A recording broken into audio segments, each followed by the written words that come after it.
Hey guys, welcome back to Mondays at the Museum. I'm Carrie and I'm here at the Anna B. Miss Palmer Museum in York, Nebraska. So for today's video, I'm going to take you through the photography section of our artwork exhibit.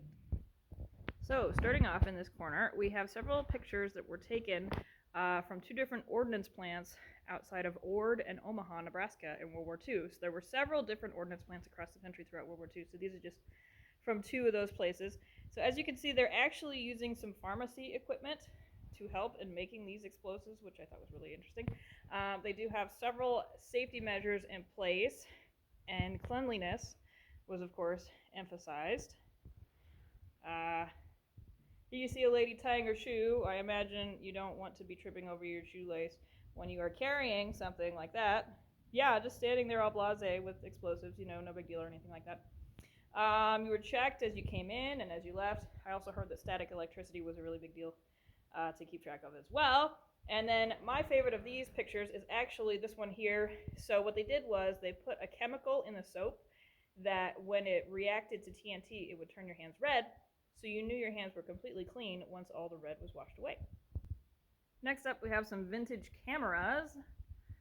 So this one is a folding cartridge model, the Hawkeye Model B. It says by Eastman Kodak Company. This one here is patented in 1890, and it comes with a carrying case and supplies. It's a Primo camera, Pony Primo number 4. We have another Eastman Kodak down here. This one says patented in 1898. Then you've got a 1947. It says it's an Argo Flex camera. We've got a 1983 Kodamatic instant color film. We have several of these stereopticon sets, which you just take a regular photo, but through the glasses, when you view them, it's supposed to come off as 3D. Can't see it so well through the camera. You're gonna have to come in person. And then on the bottom here, I am more and more convinced daily that these ghosts are loving to play tricks on me, because this is a courthouse photo that was taken in 1978, and this is the York City Auditorium photo that was taken in 1940, and after this case was locked, these labels swapped. So seriously, they just enjoy like playing pranks on me or something like that. But really love that one with the vintage automobiles outside.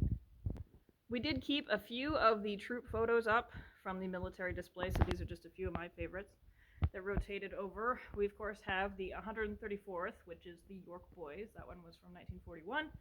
We've got this donated by the Grand Army of the Republic, so this would be from one of their many, many concerts that they did over the years. We also have another Ordnance Base picture. This one is from Tacoma, Washington.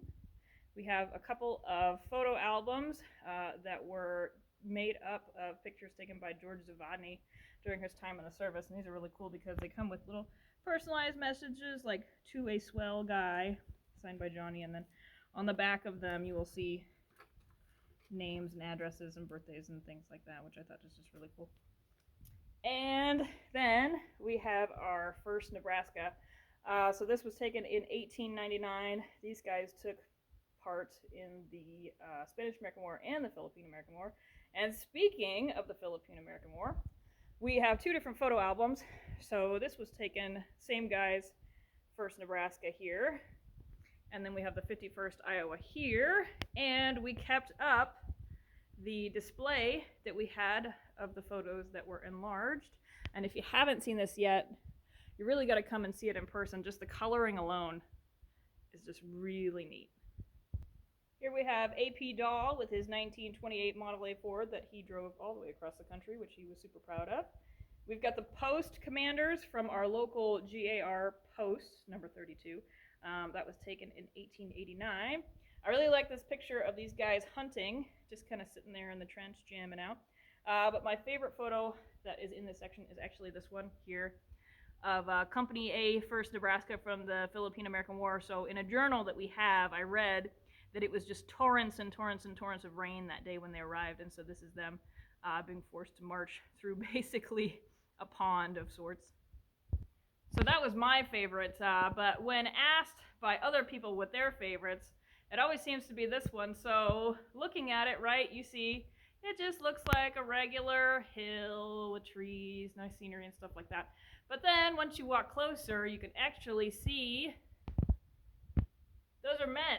This is actually 30,000 soldiers on Christmas Day, 1917, at a Western rodeo show in Camp Funston.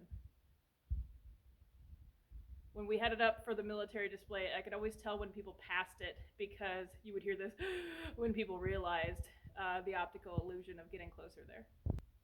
And those are the items that are in our photography section of our artwork exhibition. As you can imagine, photography is a category in the artwork competition that's going on. So if you are a photographer or amateur professional, just interested, think you've got a gift for it, go ahead and submit those photography pictures for our photography section, and we are accepting entries until June 4th. If you have comments or questions, definitely reach out.